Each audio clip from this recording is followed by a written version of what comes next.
Hi, I'm Eric Siegel, and welcome to episode 74 of Eric's Trains.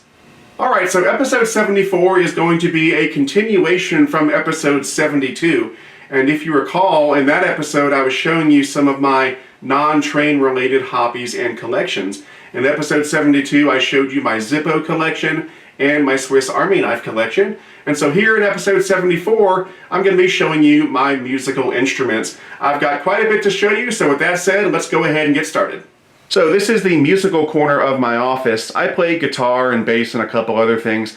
Some of this stuff has been visible in previous episodes, and I've had some people ask about it, so I figured this would be the perfect time to talk about it. I was in a rock band for about 10 years, spanning high school and college back in the 90s. And during that time, I amassed quite a collection of musical stuff. Instruments, amps, recording equipment, road equipment, all sorts of stuff. I wasn't into trains in college at all. They were on the back burner in high school, and music was my main focus. And so that was what I really collected and messed with. Now, over the years, I've sold off most of that stuff because not being in a band anymore, I really didn't have much use for the majority of stuff that I had. But I've sort of pared it down to what you see here, as well as a few other things that are still packed away. But this is the stuff that I toy with on a regular basis, and so I have it here in my office where I can easily get to it. So what I'm going to do is go through each of these things and talk about them for a couple minutes, and hopefully you'll enjoy what I have to share with you. As you can see, my cat Bella has decided she wants to be in this episode as well. Bella!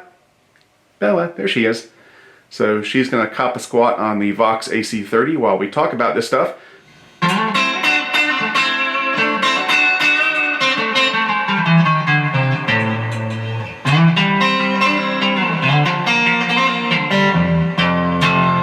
So this is my main electric guitar. This is a 93 Fender Squier Stratocaster made in Mexico. It's actually one of two Squiers that I have. The other one is made in Japan, and it's from the 70s. Now, as I said, over the years I amassed quite a lot of musical equipment, and by the time it was done, by the time I was done being in a band, I probably had 9 or 10 electric guitars, some of which were much nicer than these Squiers that I have. I had a Gibson Les Paul, I had a 74 SG, I had an American Telecaster, I had a Jazzmaster, a Jaguar, a Mustang, and probably a few others I can't remember. So with all those nicer instruments on hand, you may wonder why I sold those and kept my two Squiers. Well, it's because, especially with this one, I love the way this thing sounds. You know, that's the great thing about musical instruments, is it's not always about how much you spend and how fancy it is. It's about how it plays in your hands. And so even though I had much nicer instruments on hand, technically nicer, time and time again, when I would play a gig or be in the studio, I would go to this guitar because I just loved the way it played. And so that's why I kept it. You know, with these cheap guitars, it's not that they can't sound good, it's that the consistency is not there. When you buy an expensive instrument, in my opinion, what you're really paying for is the consistency. So if you were to buy 10 American Stratocasters, probably all 10 would sound great. If you were to buy 10 Squiers, maybe 4 would sound great, and the others might have various issues. So you have to be patient when you're buying one of these cheaper guitars, and when I bought this, I tried out about 7 or 8 of the same model before I settled on this one, because this one actually sounded really good. An old friend of mine used to say that when it came to these mass-produced cheap guitars, you know, they put them on an assembly line and there's not a lot of care taken into assembling them, but every now and then all the glue and the bolts and the wood come together and you get a fantastic instrument at a budget price, and I think that's what happened here. Now, to be sure, over the years I did some upgrades to this guitar. I upgraded the wiring and the electronics down here. I actually kept the original pickups because they always sounded great. I went through a couple different pick guards over the years, and most importantly, I upgraded the tuning keys. You know, when you buy a cheap guitar, it comes with cheap tuning keys, and that will cause the instrument to go out of tune all the time. And so that's why if you watch a high school band or a college band where they don't have nice instruments, they're always tuning up their guitars between every single song, because the darn thing won't stay in tune for very long because it's got cheap tuning keys. And so fairly quickly after I bought this, I upgraded the tuning keys to these Fender 1950s style tuning keys They're really, really awesome, and they keep this guitar in tune so well. If I tune this thing up and put it on the stand over here, I can come back 2 or 3 months later and it is still in perfect tune. And when I would play shows, I would tune the guitar up before the show and maybe have to retune it once during the show. So these made a huge difference. A lot of times people think it's all about the pickups with electric guitars, and they forget about the tuning keys. But if you get a low-end guitar, make sure you upgrade the tuning keys, and that'll make it perform a lot better. Now, you may notice up here that I've got a name on this guitar. This one's named Andrea. Back in the day, I had a habit of naming my guitars after ex-girlfriends. And so Andrea was an ex-girlfriend from high school. The other Squier that I still have is named Maggie, after another ex-girlfriend in high school. Unfortunately, I can't show you Maggie because it's currently disassembled. I'm doing a rebuild with the electronics and the fretboard and everything. It's pretty old and it needs a refresh, so I can't show you that today, but it's just as good as this guitar. I love both of them. The Maggie is a maple fretboard. This is a rosewood. I like rosewood a little better than maple, but Maggie still has a great sound to it, and so that's why I kept them both. Now, in terms of influences, probably my biggest influence in terms of guitar was the lead guitarist for the Black Crowes back in the day, Mark Ford. I just love the way he plays lead guitar. It's almost like the guitar is another voice in the band. He plays these melodies that kind of complement the vocals, and I just love that style, and so over the years that was the style that I tried to emulate for myself. But yeah, this thing is just amazing. I love it. I would never get anything else. I would never trade this or sell this. I might get something else. I might one day want to get an American Stratocaster. I've never had an American Strat, and so one day I would like to get one of those. You know, for the price of one O-scale steam engine, you can get a really nice American Strat. So one of these days I'll have to sacrifice a steam engine and get myself a real American Strat. But I would never get rid of this because I absolutely love this thing, and it's my favorite guitar ever, at least up to now. Well, this is my banjo. This is a Fender banjo that was given to me as a Christmas gift several years ago. I've always loved the banjo and I always wanted to learn to play it. So when I finally got one as a gift, I began the process of slowly learning how to play the banjo. I would not consider myself a good banjo player by any stretch of the imagination. I'm still a novice. I'm still very much learning, and I only know a few basic chords so far. This is very much an entry-level banjo. It was part of a starter kit that came with the banjo, a tuning machine, and a book to help you get started and learn some of the basic chords. So I learned from the book, I learned some basic chords and so forth, but I've still got a long way to go.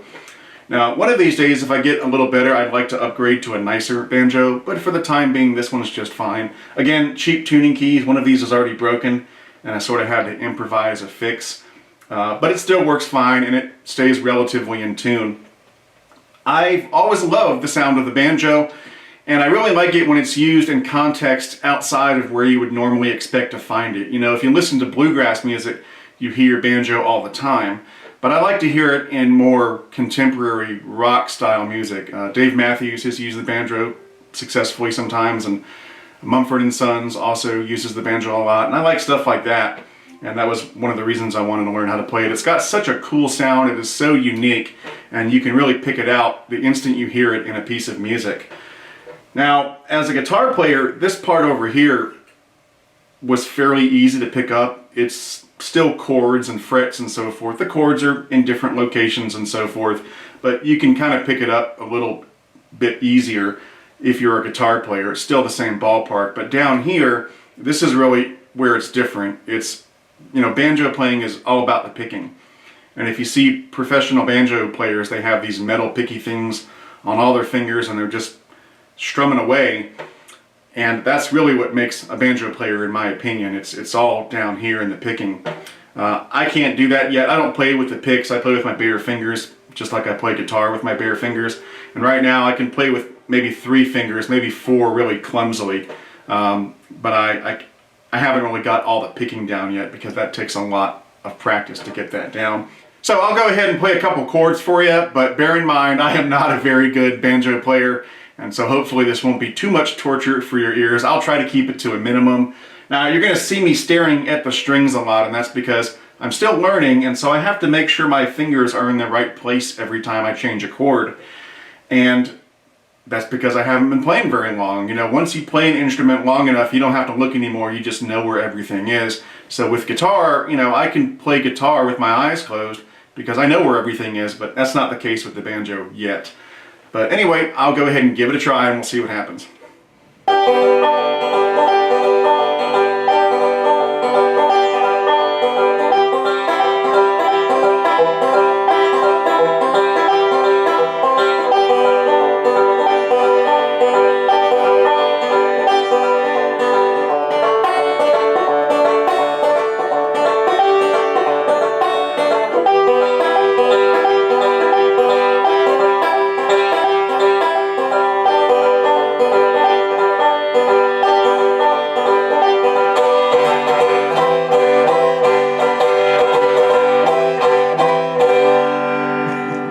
You know, I really don't play like a banjo player right now. I play like a guitar player playing a banjo, and there is a difference. And, you know, like I said, this is a starter banjo, and one of the annoying things is that it doesn't stay in tune very well. It's got the cheap tuning keys, and it's just not a very precision-made instrument. And so even if the open chord is in tune, sometimes the chord you change to is slightly out of tune. That can be a little annoying, but it's good enough for now, and like I said, once I get a little better, maybe I'll upgrade to a nicer banjo in the future. Oh wait, it wouldn't be complete if I didn't play one of the most well-known banjo riffs, of course made famous by the 1970s film Deliverance.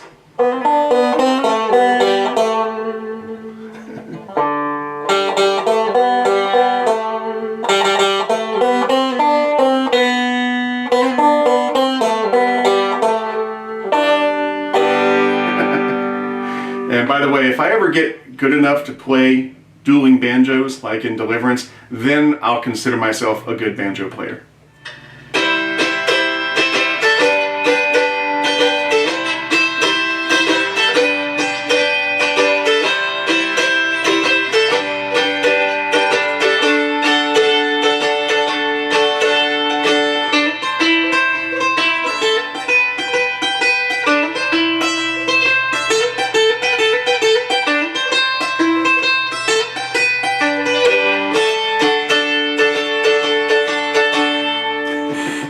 Well, this is my mandolin, and this is even newer than the banjo. I got this just a few years ago, another Christmas gift.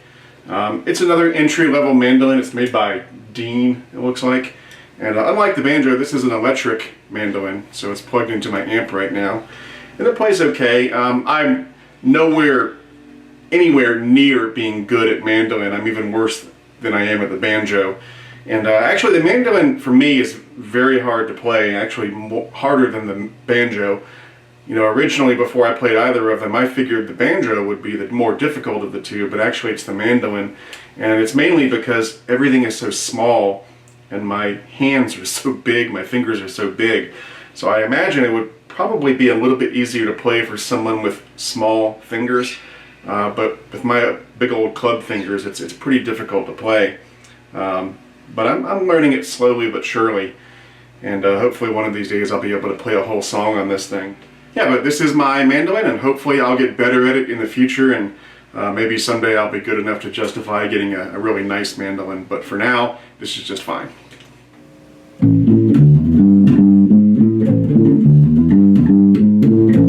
So this is my bass guitar. This is a Fender jazz bass that I got around 1998. Now, I originally didn't set out to play bass guitar. I sort of backed into it.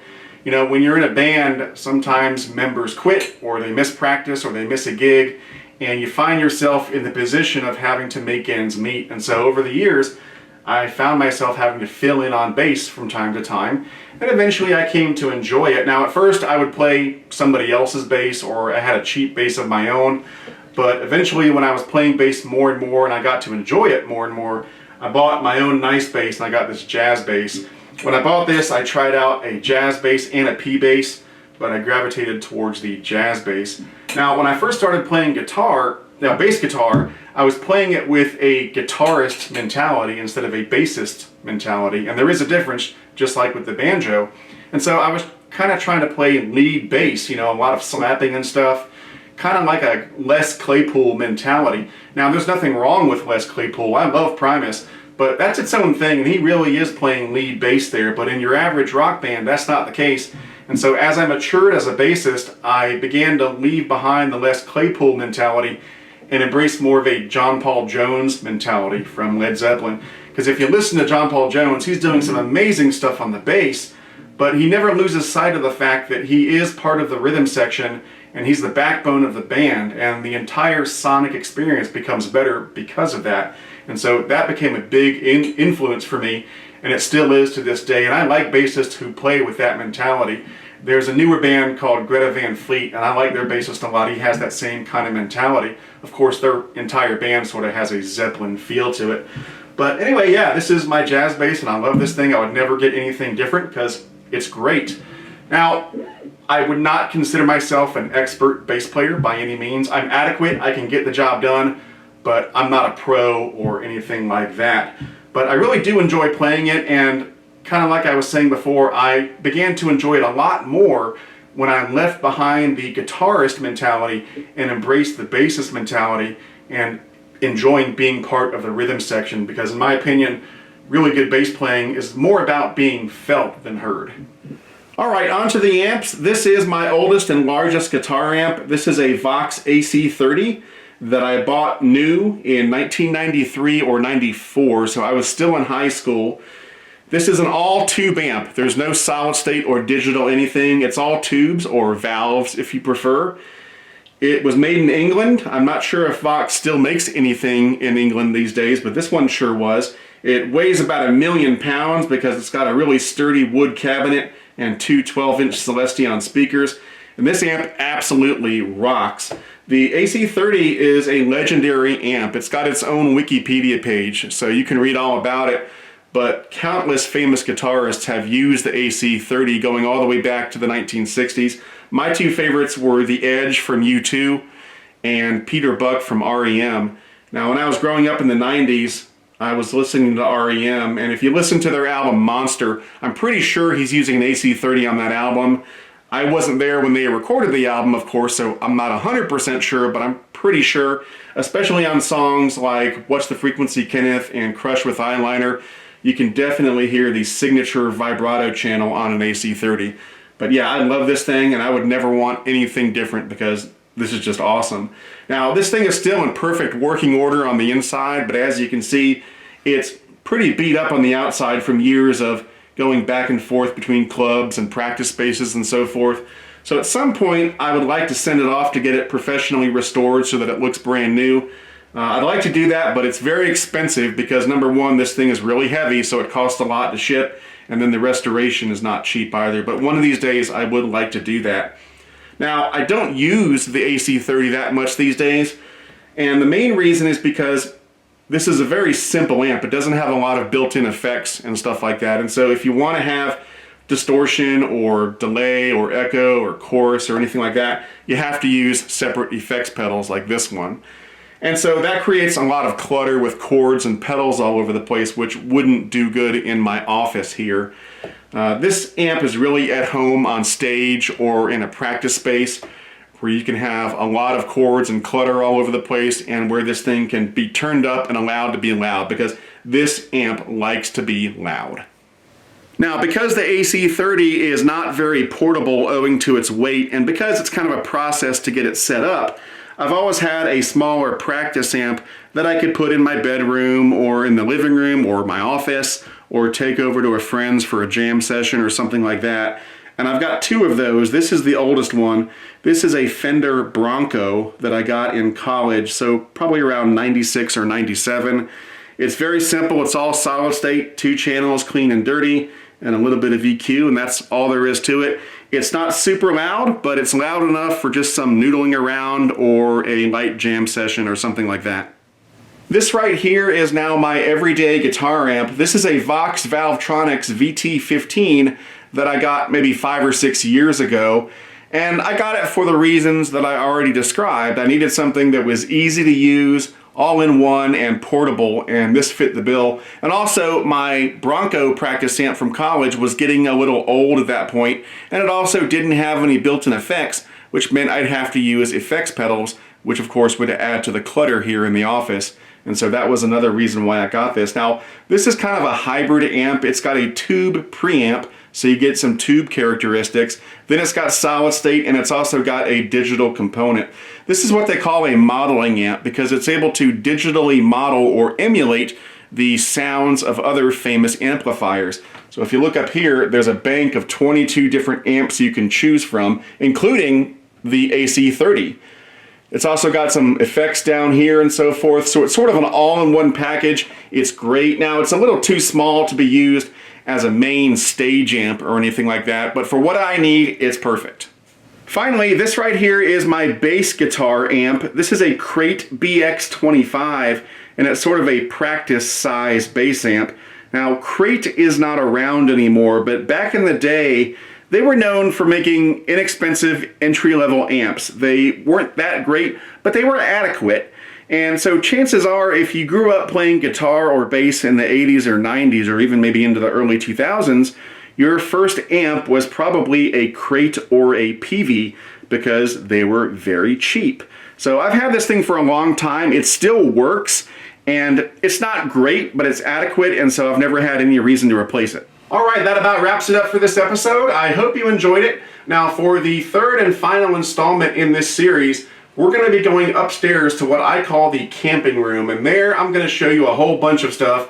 You're going to see the rest of my knife collection, all of my camping gear and outdoor adventuring gear, and all of my prepping gear. So I think you'll find it quite fascinating. I'm working on that video right now, and it should be out in the near future, so keep an eye out for it. But in the meantime, if you like this video, please give it a thumbs up, and please subscribe to my channel if you like it. And also, if you would like to support Eric's Trains, you can do so through Patreon by going to www.patreon.com/ericstrains. And as always, all Patreon supporters get early access to my videos, and if you're a first-class supporter, you get your name listed at the end of every Eric's Trains video while you're a supporter, and you'll see that list of names in just a second when the credits roll.